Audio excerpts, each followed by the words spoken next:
Hello, എല്ലാവർക്കും ഇന്നത്തെ പുതിയൊരു വീഡിയോയിലോട്ട് സ്വാഗതം. നമ്മളിന്ന് മധുരക്കിഴങ്ങ് ഉപയോഗിച്ചിട്ട് വെറൈറ്റി ആയിട്ടുള്ള ഒരു 4 മണി പലഹാരമാണ് ചെയ്യുന്നത്.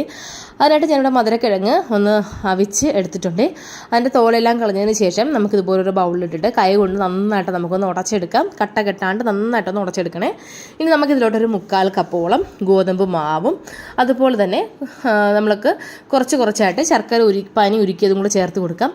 നമുക്കിത് തീരെ കട്ടിയിലും വേണ്ട, ഒരുപാട് ലൂസും വേണ്ട, ഇടത്തരം പരുവത്തിൽ വേണം നമുക്ക് ഈ ഒരു ബാറ്റർ കിട്ടാനായിട്ട്. അപ്പോൾ അതിനനുസരിച്ച് നിങ്ങൾ ഒന്ന് ഒഴിച്ചു കൊടുത്താൽ മതി. ഇതിപ്പോൾ കുറച്ച് കട്ടിക്കാണ് ഇരിക്കുന്നത്, അതുകൊണ്ട് ഞാൻ കുറച്ചും കൂടെ ശർക്കര പാനി ഒഴിച്ചു കൊടുക്കുന്നുണ്ട്. എന്നിട്ട് നമുക്കിതിലോട്ട് കുറച്ച് തേങ്ങയും കൂടെ ചേർത്ത് കൊടുക്കാം. തിരുമിയ തേങ്ങ ചേർത്ത് കൊടുക്കുന്നുണ്ട്. എന്നിട്ട് നന്നായിട്ട് വീണ്ടും ഒന്ന് ഇളക്കി ഒന്ന് യോജിപ്പിച്ച് കൊടുക്കാം. അപ്പോൾ ഇപ്പോഴും കുറച്ച് കട്ടിയിലാണ് ഇരിക്കുന്നത്. അപ്പോൾ നമുക്കിനി ഇതിലോട്ട് കുറച്ചും കൂടെ ശർക്കര പാനി ഒന്ന് ചേർത്ത് കൊടുക്കാമേ. കുറച്ചും കൂടെ ശർക്കര പാനി ഇങ്ങനെ ഒന്ന് ചേർത്ത് കൊടുക്കുന്നുണ്ട്. എന്നിട്ട് നന്നായിട്ട് ഒന്ന് ഇളക്കി ഒന്ന് യോജിപ്പിച്ച് കൊടുക്കാമേ. കട്ട കെട്ടാണ്ട് വേണം ഇളക്കി ഒന്ന് യോജിപ്പിച്ച് എടുക്കാനായിട്ട്. ഏറ്റവും അവസാനം കുറച്ച് ഏലക്കാപ്പൊടിയും കൂടെ ചേർത്ത് കൊടുക്കാമേ. എന്നിട്ട് നന്നായിട്ട് ഇതുപോലെ ഒന്ന് ഇളക്കി കൊടുക്കുന്നത്. ഈ ഒരു പരുവത്തിന് വേണം നമ്മളെ ബാറ്ററിൻ്റെ ഒരു കൺസിസ്റ്റൻസി എന്ന് പറയുന്നത് ഇരിക്കാനായിട്ട്.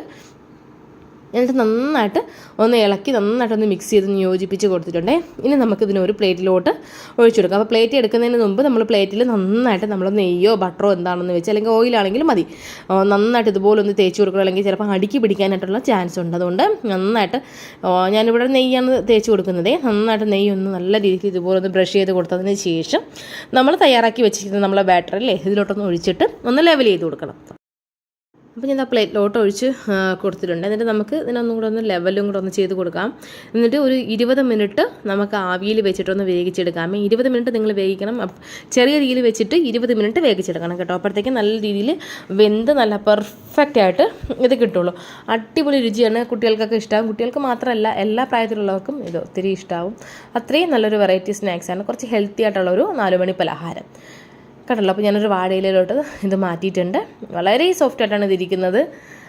നിങ്ങൾക്ക് ഈ നമ്മളെ നട്ട്സോ അതുപോലെ തന്നെ തേങ്ങയും അതുപോലെ തന്നെ നമ്മൾ ഈ കപ്പലണ്ടി അങ്ങനെയൊക്കെ ഉള്ളത് നെയ്യിലോ ഇതിൽ വെച്ചൊന്ന് മൂപ്പിച്ചതിന് ശേഷം ഇതിലോട്ടിട്ടൊന്ന് ഇളക്കി മിക്സ് ചെയ്തിട്ട് ഇതുപോലെ ഒന്ന് സ്റ്റീം ചെയ്തെടുക്കാവുന്നതാണ്. അപ്പം ഇടയ്ക്കിടയ്ക്ക് നമ്മൾ ഈ തേങ്ങയൊക്കെ ആണെങ്കിൽ കഴിക്കാനായിട്ടൊക്കെ കിട്ടുമ്പോഴത്തേക്ക് അത് കുറച്ചും കൂടെ ഒരു രുചിയായിരിക്കും. അതൊന്നും വേണ്ടെങ്കിൽ ഇതുപോലെ വളരെ സിമ്പിളായിട്ട് ചെയ്തെടുത്താലും മതിയേ. അപ്പോൾ ഞാൻ ഒരെണ്ണമെടുത്ത് കട്ട് ചെയ്തിട്ടുണ്ട്. കണ്ടല്ലോ, നല്ല വെന്ത് നല്ല പെർഫെക്റ്റ് ആയിട്ട് വന്നിട്ടുണ്ട്. വളരെ സോഫ്റ്റ് ആയിട്ടാണ് ഇതിരിക്കുന്നത്. അപ്പം ഒന്ന് ട്രൈ ചെയ്ത് നോക്കിയിട്ട് നിങ്ങളുടെ ഫീഡ്ബാക്ക്സ് അറിയിക്കണം. അതുപോലെ തന്നെ നിങ്ങൾക്ക് ഈ ഒരു വീഡിയോ ഇഷ്ടമായാൽ ചാനൽ സബ്സ്ക്രൈബ് ചെയ്ത് സപ്പോർട്ട് ചെയ്യാനായിട്ട് മറക്കല്ലേ. എന്നിട്ട് നല്ല അടിപൊളി രുചി, നമ്മൾ നാവിൽ വെച്ചാൽ അലിഞ്ഞു പോകുമെന്ന് പറയില്ലേ, ശരിക്കും അങ്ങനത്തെ ഒരു രുചി തന്നെയായിരുന്നു കേട്ടോ. താങ്ക്സ്.